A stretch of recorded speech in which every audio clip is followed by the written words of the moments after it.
वक्त है जब लाहौर आज का कंक्रीट का जंगल नहीं था, बल्कि मीलों फैले लहलहाते खेतों, घने बागात और कच्ची पक्की पगडंडियों का मस्कन था।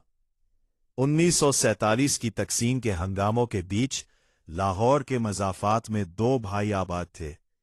बड़ा भाई जिसके 7 बेटे थे और छोटा भाई जिसके 2 मासूम फूल जैसे बेटे थे। दोनों का खून एक था, जमीन एक थी, लेकिन नियतों में जमीन आसमान का फर्क था। पहला बाब, ताकत का नशा और हिजरत नारवा। बड़े भाई को अपने 7 जवान बेटों पर बड़ा नाज था। इसे लगता था कि ताकत उसकी दहलीज पर बांदी बनकर बैठी है। तकसीम के वक्त जब जायदादों के बंटवारे और हिजरत के मामलात चले तो बड़े भाई की नीयत डोल गई।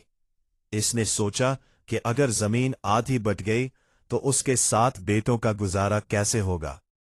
एक काली रात जब लाहौर की फजाओं में आजादी और जुदाई की मिली जुली खुशबू और खौफ था, बड़े भाई ने छोटे भाई को बुलाया।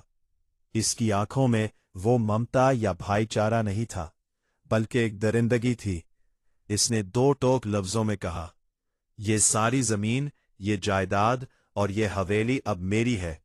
अगर तुमने अपना हक मांगा या गांव में किसी को जबान हिलाई तो याद रखना, मेरे 7 बेटे तुम्हारे इन 2 बेटों की गर्दनें उतारने में देर नहीं करेंगे।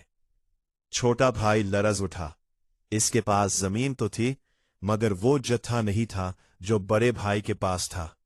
इसने अपने 2 मासूम बच्चों की जिंदगी को मिट्टी के टुकड़ों पर तरजीह दी। वो रातों रात अपनी बीवी और बच्चों को लेकर अपना सब कुछ पीछे छोड़कर वहां से निकल गया।